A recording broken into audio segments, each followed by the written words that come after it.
ভেনেজুয়েলার president Nicolas Maduro ও তার স্ত্রীকে মার্কিন সেনাবাহিনীর ডেল্টা ফোর্স আটক করেছে। ডেল্টা ফোর্স হল যুক্তরাষ্ট্রের সামরিক বাহিনীর শীর্ষ সন্ত্রাস বিরোধী বিশেষ ইউনিট। ভেনেজুয়েলায় আজ শনিবার ভোরে বড় পরিসরে হামলা চালিয়ে দেশটির প্রেসিডেন্ট নিকোলা মাদুরো ও তার স্ত্রীকে তুলে নিয়ে যাওয়ার কথা জানিয়েছেন যুক্তরাষ্ট্রের প্রেসিডেন্ট ডোনাল্ড ট্রাম্প। বিবিসির খবরে বলা হয়, মাদুরোকে কিভাবে ধরা হয়েছে বা তাকে কোথায় নিয়ে যাওয়া হয়েছে সে বিষয়ে বিস্তারিত কিছু জানাননি মার্কিন প্রেসিডেন্ট ট্রাম্প। এর আগে যুক্তরাষ্ট্র মাদুরোকে গ্রেপ্তার করার বিষয়ে তথ্য দেওয়ার জন্য $5 কোটি পুরস্কার ঘোষণা করেছিল। প্রেসিডেন্ট মাদুরোকে যুক্তরাষ্ট্রে তুলে নিয়ে যাওয়ার বিষয়টি ভেনেজুয়েলা সরকার তাৎক্ষণিকভাবে নিশ্চিত করেনি। আজ ভোরে ভেনেজুয়েলায় যুক্তরাষ্ট্রের হামলার পর রাজধানীর কারাকাসের দুটি গুরুত্বপূর্ণ সামরিক স্থাপনায় বিকট বিস্ফোরণের পর ঘন ধোঁয়া উঠতে দেখা যায়। স্থাপনা দুটির একটি হল শহরের কেন্দ্রস্থলে অবস্থিত লা করলোটা সামরিক বিমান ঘাঁটি। অন্য সামরিক ঘাঁটি হল ফুয়ের্তেতিউনা সামরিক ঘাঁটি। এটিতেই প্রেসিডেন্ট নিকোলা মাদুরো দীর্ঘদিন ধরে থাকতেন বলে মনে করা হচ্ছিল। মার্কিন প্রেসিডেন্ট ডোনাল্ড ট্রাম্প ভেনেজুয়েলায় স্থল অভিযানের ব্যাপারে বারবার হুমকি দিয়ে আসছিলেন। ট্রুথ সোশ্যালে ট্রাম্প একটি বিবৃতি দেন। বিবৃতিতে বলা হয়, মার্কিন যুক্তরাষ্ট্র সফলভাবে ভেনেজুয়েলা এবং তার নেতা প্রেসিডেন্ট নিকোলাস মাদুরোর বিরুদ্ধে বড় ধরনের হামলা চালিয়েছে।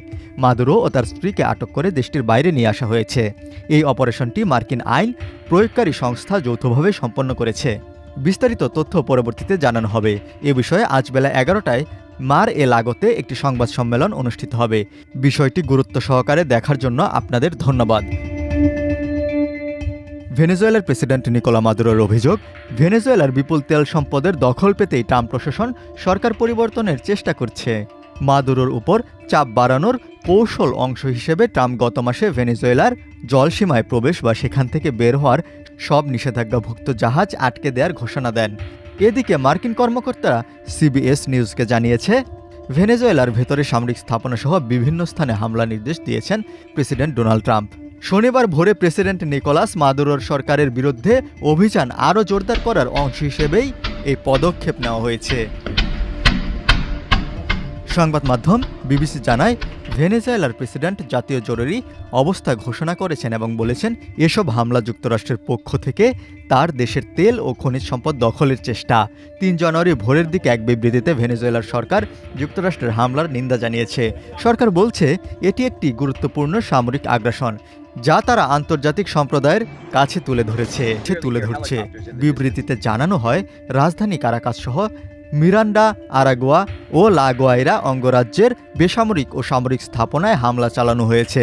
ভেনেজুয়েলার সরকার এসব হামলার বিরুদ্ধে প্রতিরোধ গড়ে তোলার ঘোষণা দিয়েছে।